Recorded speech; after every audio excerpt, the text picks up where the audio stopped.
শুরু করছি প্রেম বসন্ত সিজন 2। লেখনীতে হামিদা আক্তার এভা।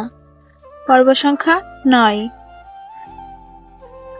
অর্ণকে ডেকেও কায়নাত পাত্তা পেল না। সে ভ্রু ভাঁজ করে বলল, এই যে শুনছেন আমার কথা, আমার কাছে আসুন না একটু। অর্ণ বিরক্ত হয়ে পিছু ফিরল। গটগট পায়ে ঘরের বাইরে বেরিয়ে এসে একদম কায়নাতের সামনে এসে দাঁড়ালো।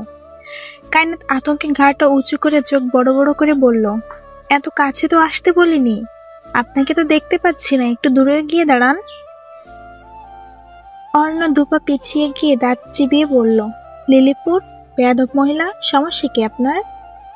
আপনি আমাকে এসব নামে ডাকছেন কেন? তাহলে কি বলে ডাকবো, পাগল নাকি তার ছেঁড়া? কায়নাত মুখ কালো করল, ঘাড় উঁচু রেখেই রাগ স্বরে নিয়ে বলল, আপনি মানুষটা খুব খারাপ। সে উল্টো ফিরে হাঁটা ধরল। ভেবেছিল নাজনীন ভাইয়ের বিয়ে নিয়ে কিছু জিজ্ঞাসা করবে। লোকটা তার মেজাজটাই খারাপ বানিয়ে দিল। অর্ণ পেছন থেকে কায়নাতের রাগ দেখল, নাক কুচকে দাঁড়িয়ে রইল। এইটুকু মেয়ের এত রাগ ভাবা যায়? ঘরের ভেতরে আব্দুল চৌধুরী সমানতালে বাবার সাথে কথা কাটাকাটি করে যাচ্ছে। মাশফিক চৌধুরী রেগে ফায়ার। চৌধুরী বাড়ির বিয়ে আয়োজন করা হয়েছে বিশাল বড় করে, দাওয়াত দেওয়া হয়েছে পুরো গ্রামের মানুষকে। শেষ সময় এভাবে এসে বিয়ে ভেঙে যাবে সেটা আজগর চৌধুরী স্বপ্নেও ভাবতে পারেননি। তিনি কি করবেন বুঝতে পারছেন না। নিশার কথা বললে মাশফিক চৌধুরী সোজা বারণ করে দেন। মেয়েকে তিনি পড়াচ্ছেন, তাছাড়া নিশার একটা মতামত আছে। আজগর চৌধুরী বলেছেন নিশার সাথে তিনি একবার কথা বলতে চান। নিশা যদি রাজি না থাকে তাহলে তিনি ছোট ছেলের একমাত্র মেয়েকে চৌধুরী বাড়ির বউ বানিয়ে আজ তারই বাড়িতে প্রবেশ করবেন। এই ঘরে নিশাকে ডাকা হলো। আজগর চৌধুরী নিশাকে কাছে ডাকলেন। নিশা আর চোখে বাবা মায়ের অনন দেখে এগিয়ে গিয়ে দাদার পাশে বসল। স্বার্থ বুকে হাত গুজে নীরবে তাকিয়ে রইল এদিকে। সে জানে দাদা কি বলবেন। নাজনীন চুপচাপ চেয়ারে বসে। তাকে দেখে বোঝাই যাচ্ছে না তার বিয়ে ভেঙেছে। আশ্চর্য হলেও এটাই সত্যি। আজগর চৌধুরী নিশার মাথায় হাত বুলিয়ে বললেন, ইতিমধ্যে খবরটা বোধহয় পেয়ে গেছো। আমার বাড়ির সম্মান জড়িয়ে আছে এখানে। পুরো গ্রাম জানে আজ চৌধুরী বাড়ির ছেলের বিয়ে। নিশা বলল, বুঝতে পারছি, কিন্তু এখন কি করবেন? আমার নাতির বউ হবে তুমি, চৌধুরী বাড়ির বউ। নিশা আতকে উঠে বিস্মিত চোখে বাবা মায়ের দিকে তাকালো। আজগর চৌধুরী বললেন, তুমি রাজি না থাকলে আমি জোর করব না, তবে আমি আশাবাদী। অন্য এতক্ষণ নীরবে দাঁড়িয়ে থাকলেও এবার কাছে এগিয়ে এলো। ছোট বোনের কাঁধে হাত রেখে গম্ভীর গলায় বলল, বিয়েটা যখন ভেঙে গেছে তখন এসব নিয়ে আরেকটা ঝামেলা বাঁধানোর কোনো দরকার নেই। আমি চাই না আমার বোনকে এখনই বিয়ে দিতে। আজগর চৌধুরী ব্যথিত হলেন। হঠাৎ নীরবতা ছিন্ন করে নাজনীন বলল, আমি বিয়েই করব না, যা হওয়ার হয়ে গেছে। আজগর চৌধুরী শক্ত গলায় বললেন, বউ ভাতের অনুষ্ঠানে পুরো গ্রাম দাওয়াত করা হয়েছে। এত আত্মীয়কে দাওয়াত করে নিয়ে আসা হয়েছে। যা হবার আমার হবে, তোমার কি হবে? বিয়ে করবে না মানে কি? তাই বলে আপনি নিশাকে এভাবে জোর করছেন কেন? ওর নিজের লাইফ বলতে একটা জিনিস আছে। আমি ওকে জোর করছি না। সবার সামনে এভাবে প্রস্তাব রাখলে সে বারণ করবে কি করে? নিশা একটা কথাও বলল না। সে সত্যি কথা বলার ভারসাম্য হারিয়ে ফেলেছে। যেখানে সে এক অসম প্রণয়ে আটকে আছে সেখানে অন্য একজনকে বিয়ে করা অসম্ভব। নিশা শুকনো ঠোঁট ভিজিয়ে নাজনীনের দিকে ফিরে বসল। শান্ত গলায় বলল, আমার ভাইয়াদের মতো তোমাকেও আমার ভাইয়ের নজরে দেখি নাজনীন ভাই। তুমি বিশ্বাস করো, এই বিয়ে আমার পক্ষে সম্ভব নয়। আমি তোমাকে নিজের ভাইয়ের মতো দেখে এসেছি সব সময়। তুমি রাজি থাকলেও আমি তোমাকে বিয়ে করতে পারবো না। আজগর চৌধুরী দীর্ঘশ্বাস ফেলে লতা বেগমের কাছে ডাকলেন। চোখের ইশারায় কিছু বলতেই তিনি আর চোখে স্বামীকে দেখে ঘর থেকে বেরিয়ে গেলেন। মেয়ের বাড়ির লোক চুপচাপ সবকিছু সায় দিচ্ছেন, তাদের কিছুই করার নেই। মেয়েটার জন্য তো আর ছেলের বাড়ি মানুষদের নাক কাটতে দেওয়া যায় না। লতা বেগম মেয়েদের ঘরে ঢুকলেন। গিয়ে দেখলেন মেয়েরা ফুসফুস করছে। জয়া বিছানার এক কোণায় শুয়ে শুয়ে হালকা খাবার খাচ্ছে। তিনি এগিয়ে এলেন, গম্ভীর গলায় বললেন, জয়া, উঠে এসো। মায়ের কণ্ঠস্বর শুনে জয়া হুড়মুড়িয়ে উঠে বসে। কায়নাত বলে, কি হয়েছে মা? তিনি বললেন, আব্বা নাজনীনের সাথে জয়ার বিয়ের প্রস্তাব রেখেছেন। তিনি চাইছেন আজকে জয়াকে। তার মুখের কথা কেড়ে নিয়ে কায়নাত আশ্চর্য হয়ে বলল, তোমরা কি পাগল? আমার বিয়ে না হয় অনাকাঙ্ক্ষিত কোনোভাবে হয়েছিল, কিন্তু জয়া, নাজনীন ভাইয়ের ওর সাথে যায়, ওদের বয়সটা তো একবার দেখবে তোমরা। বাড়ির কর্তা সিদ্ধান্ত নিয়েছেন, এখানে আমার কথা কে শুনবে? ওর বাবা যেখানে রাজি সেখানে আমি একটা কথাও বলতে পারবো না। জয়া আজকে চিৎকার করে বলল, ওই লোকের সাথে আবার কিসের বিয়ে? তোমরা কি আর মেয়ে পাওনি? ওনার সাথে বিয়ে দিলে দিনরাত মার খেতে হবে, তুমি জানো? তোমার দাদা আগে তোমার সাথে কথা বলবেন। তিনি যদি জিজ্ঞাসা করেন তোমার মত আছে নাকি, তাহলে তুমি বারণ করে দিবে। জয়ার সাথে বাকি মেয়েরাও ওই ঘরে গেল। জয়া মুখ কালো করে দাদার সামনে গিয়ে দাঁড়াতে নাজনীন ধমক দিয়ে বলল, সর সামনে থেকে। মেয়েটা চমকে উঠে পাশে গিয়ে দাঁড়ায়। বসার সবার সামনে কেমন ধমকাচ্ছে খারাপ লোক। মুখটা আরো ছোট করে ফেলল। দাদা হাসানকে বললেন, কাজী সাহেবকে ঘরে নিয়ে এসো। জয়া চোখ বড় বড় করে মায়ের দিকে তাকায়। তার মতামত নেওয়ার প্রয়োজন বোধ করলো না দাদা। সে আতঙ্কিত হয়ে বলল, এই বিয়ে আমি করব না দাদা। আজকের চৌধুরী গম্ভীর কণ্ঠে বললেন, বেশি কথা আমার পছন্দ নয়। মেয়েটা আর কথা বলার সাহস পেল না। এমন নয় যে কেউ বিয়েটা আটকাবার চেষ্টা করেনি, বরং বাড়ির প্রত্যেকে আজকের চৌধুরীকে বলেছেন বিয়েটা নিয়ে আর একটু ভাবতে। জয়া ছোট মানুষ, নাজনীনের সাথে একদমই বেমানান। শেষে জয়ার সাথে নাজনীনের বিয়েটাই হয়ে গেল। বাড়ির সবচেয়ে ছোট মেয়েটা চৌধুরী বাড়ির বউ হলো। নাজনীন চৌধুরীর বধূ। সন্ধ্যা নাগাদ বাড়ি ফিরলেন সবাই। মেয়ের বাড়ির মানুষ ভীষণ লজ্জিত হয়েছেন, ক্ষমা চেয়েছেন, তাদের কিছুই করার ছিল না। চৌধুরী বাড়ির বিশাল ড্রয়িং রুমে বড়রা বসে আছেন। আব্দুল চৌধুরীর মুখ ভীষণ বার। তিনি মেয়েকে এত তাড়াতাড়ি বিয়ে দিতে চাননি। তার যে বড় কথা, নাজনীনের সাথে মেয়ে দিতে চাননি। বয়সের দিক দিয়ে দেখতে গেলে নাজনীনের কাছে জয়া হাঁটুর সমান মেয়ে। তিনি বিরক্ত হয়ে চুপচাপ অনেকক্ষণ বসেছিলেন। এক পর্যায়ে সহ্য করতে না পেরে বললেন, নাজনীনের সংসার করবে কি করে ও? মেয়েটার সাথে অন্যায় করে ফেললাম মেজো ভাই। মাশফিক চৌধুরী দীর্ঘশ্বাস ফেললেন। অন্যরা যেহেতু সেখানেই ছিল ভাইদের সাথে, তাই কথাটুকু তাদের কান অবধি পৌঁছেছে। অন্য হঠাৎ ঠোঁট চেপে মৃদুস্বরে বলল, ভালোই হয়েছে। আমি একা আগুনে পুড়ব কেন? একটু নাজনীন ভাইও তাপ সহ্য করুক। প্রেম ঠোঁট টিপে হাসল। আব্দুল চৌধুরী আশ্চর্য হয়ে বললেন, তোমার আবার কি হয়েছে? আপনার বড় মেয়েকে আমার গলায় ঝুলিয়ে দিয়েছেন এমন করেই। আজ আবার ছোট মেয়েটাকে ইচ্ছের বিরুদ্ধে গিয়ে বাবার ভয়ে এই কাজটা করে আসলেন। আপনারা কেন মেয়েদের কথাটা একবারও ভাবেন না বলুন তো? জয়ার বয়স কত? কায়নাতারই এখনো 18 হয়নি, সেখানে জয়া তো নিতান্তই বাচ্চা মেয়ে। বিয়ে মানে আদৌ বোঝেও? বিয়ে দিয়ে দিলেই হয় না চাচা, বিয়ের দায়িত্বটাও বুঝতে হয়। সবাই চুপ করে গেলেন। অন্য কিছুক্ষণ চুপ থেকে আবার বলল, আপনার বড় মেয়ে অর্থাৎ আমার স্ত্রীর কথা আলাদা। তার বিয়ে কিভাবে হয়েছিল সেটা আপনি ভালো করেই জানেন, কিন্তু জয়ের সাথে এটা ঠিক করেননি। নাজনীন ভাই এবং ওদের বয়সের গ্যাপটা অন্তত দেখা উচিত ছিল। ঠিক তেমন 7 বছর আগে দাদারও দেখা উচিত ছিল আমার এবং কায়নাতের বয়সের পার্থক্যটা। আজকাল চৌধুরী সেখানে উপস্থিত নেই। বাড়ির বউয়েরা ছিলেন সেখানে। বাড়ির মেয়েরা নাজনীনের বাসরঘর সাজাতে গেছে। নিচে বাড়ির মানুষ বাদে সব আত্মীয়রা রাতের খাবার সেরে বিশ্রাম নিতে কক্ষে অবস্থান করছেন। রেখা বেগম শাড়ির আঁচল মুখে চেপে বললেন, আব্বার মুখের উপর কথা বলার সাহস কারণ নেই। কি করে আটকাতাম? কেন নেই বড় আম্মা?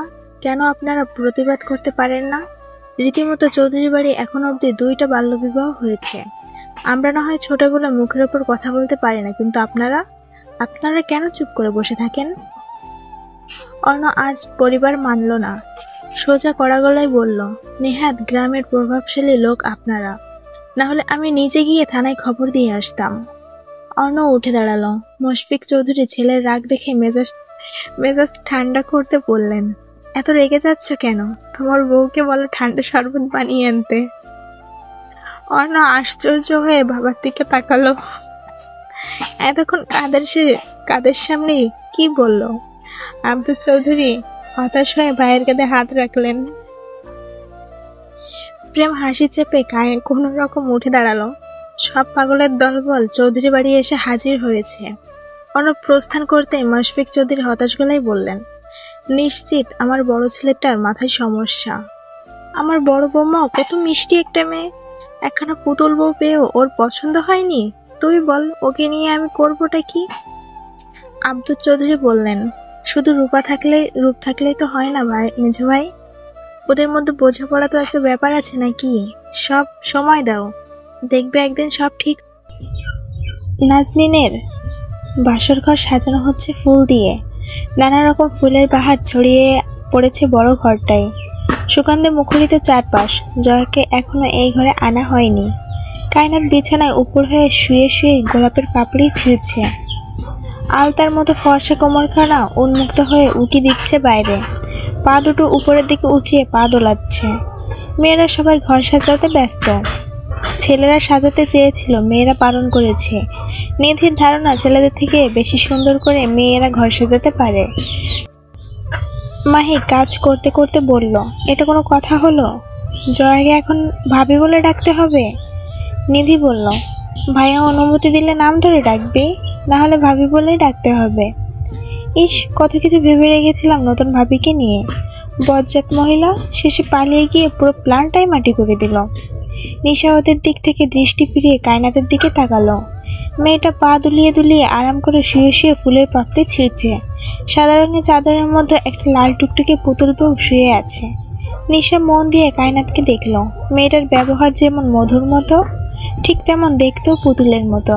সে এগিয়ে এলো, কায়নাতের পাশে বসলো সে। মনে কি রং লেগেছে ভাবি? কায়নাত চোখ পাকিয়ে বলল, ভাবি ডেকো না, আমার নাম ধরে ডাকবে। কায়নাত চোখ পাকিয়ে বলল, ভাবি ডেকো না, আমাকে নাম ধরে ডাকবে। তুমি তো আমার বড় ভাইয়ের বউ, নাম ধরে কি করে ডাকি বলো? ভাইয়ের বউ বলে কি নাম ধরে ডাকা যাবে না? অবশ্যই যাবে। তাহলে তাই সই। হেসে ফেলল দুজনেই। কায়নাত উঠে বসল, মাথার ঘুমটা ভালো করে মাথায় জড়িয়ে নিচু স্বরে বলল, আমাকে কেমন লাগছে দেখতে? লাল টুকটুকে বউ। কায়নাত ঠোঁট উল্টে বলল, আরে বাবা, আমি যে বউ সেটা তো জানি। লাগছে কেমন? সুন্দর নাকি? নিশা ওকে থামিয়ে দিয়ে মুচকি হেসে বলল, ভীষণ সুন্দর লাগছে। তাহলে তোমার ভাই অমন করে কেন? কেমন করে? এত সুন্দর একটা বউ থাকতেও লোকটা কেমন কেমন যেন করে। উনি কেন আমার জামাই হতে গেল কে জানে। নিশা খিলখিল করে হেসে উঠল। কায়নাতের গাল টেনে দিয়ে বলল, আমার ভাই কিন্তু কোটিতে একটাই, জামাইকে আঁচলে বাঁধো। আঁচলে কি করে বাঁধবো? উনি তোমার কাছেই আসে না। ঘরের মধ্যে মেয়েরা শব্দ করে হেসে ফেলল কায়নাতের কথা শুনে। কায়নাত মুখ কালো করল। সে কি ভুল কিছু বলেছে? অর্ণ তো তার ধারে কাছেই আসে না। মুখটা সবসময় গম্ভীর করে রাখবে। যদি ভুলেও একবার সামনে চলে যায়, তাহলে বকাবকি শুরু করবে। আর একটা কথা হবে, এই যে বেয়াদব মহিলা, কি হচ্ছে এখানে? আপনার কি মার খেতে ইচ্ছে করছে? নিশা ওদের রেখে ঘর থেকে বের হলো। দাদি বলেছিলেন দেখা করতে। সে ঘর থেকে বেরিয়ে সিঁড়ির দিকে যাওয়ার সময় দেখা হলো সার্থ। এই রাত করে সদর দরজা দিয়ে বাইরে বের হচ্ছে। সে কপাল কুঁচকে তাড়াতাড়ি সিঁড়ি বেয়ে নেমে নিচে এলো। এক প্রকার দৌড়ে বাড়ি থেকে বের হলো। সদর দরজা পেরিয়ে যেতেই দেখতে পেল সার্থ অন্ধকারে আচ্ছা আলোয় বাড়ির বাগানে হাঁটছে, হুডি পকেটে হাত ঢুকিয়ে। নিশা এগিয়ে গেল।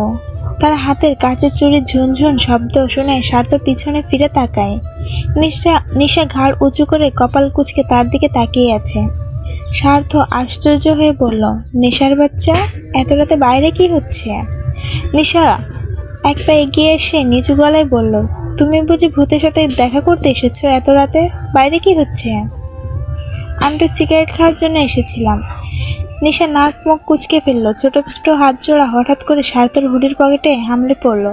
সার্থ হতভম্ব, বিস্মিত গলায় বলল, কি করছিস?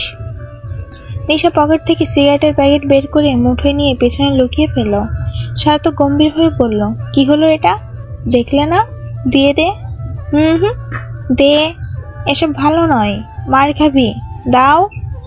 নিশু। নিশা সার্থর চোখে চোখ রাখলো। সার্থ শুকনো ঢোক গিলে দৃষ্টি সরিয়ে শক্ত গলায় বলল, সামনে থেকে যা। কেন? বলছি তাই। যদি না যাই? জ্বালাচ্ছিস অনেক। নিশা ঠোঁট টিপে হাসলো। আশেপাশে তাকিয়ে দেখলো কেউ নেই, অথচ বাড়ির ছাদের উপর থেকে প্রেম, শেহের আর আদাল ওদের সব কাণ্ড দেখছে। শের মুচকি মুচকি হাসছে ওদের দেখে। প্রেম মুখখানা গম্ভীর করে রেখেছে। ছোট বোন যে এত দূর অব্দি চলে গেছে সেটা তার ধারণার বাইরে ছিল। আদাল নাক মুখ কুচকে ফিসফিস করে বলল, নিশুকে খেলটাই না দেখালো বলো। ওকে কোলে করে বড় করলাম আমরা, অথচ আমাদের নাকের ডকা দিয়ে কিভাবে প্রেম করছে দেখছো। শেহের বলল, দোয়া কর। নিচে নিশা সার্থকে জানানোর জন্য তার সামনে এগিয়ে এসে দাঁড়ালো। কোমরে হাত দিয়ে ঘাড় উঁচু করে সার্থর চোখে চোখ রাখলো। সার্থ পড়েছে মহা বিপদে। মেয়েটা বড্ড জ্বালাচ্ছে তাকে। তোমার কি কিছু কিছু হয় না সার্থ ভাই? সার্থ কপাল কুঁচকে বলে, কি হবে? নিকনিক। নিকনিক আবার কি? ওই যে কাপড়টা যা করে। কাপড়টা কি করে? নিশা বিরক্ত হলো, বলল, তুমি কি একটু রোমান্টিক হতে পারো না? এমন আনরোমান্টিক কেন বলো তো? সার্থ সরু চোখ জোড়া কুচকে ঝুঁকে এলো নিশার মুখের কাছে। মেয়েটা চিবুক উঁচিয়ে ধারালো গলায় বলল, এক তো বাচ্চা একটা মেয়ে, আবার এসেছিস আমাকে জ্বালাতে। আমি ধরলে আগুন ছাই হয়ে যাবে নেশার বাচ্চা। নিশা লাজের দৃষ্টি নত করলো। ছাদের উপর থেকে প্রেম চিৎকার করে বলল, ওই নিশু, ফাজিল, বাড়িতে ঢোক। সার্থ ভাই তোমাকে তো। নিশা চমকে সার্থের হাত শক্ত করে ধরে ছাদের উপরে উঁকি মারল। ভাইয়াদের দাঁড়িয়ে থাকতে দেখে ভয়ে দৌড়ে গেল বাড়ির ভেতরে। সার্থের ঠোঁটের এক কোণায় একটুখানি মায়াময় হাসি। সে চোখের উপর হাত রেখে হেসে ফেলল।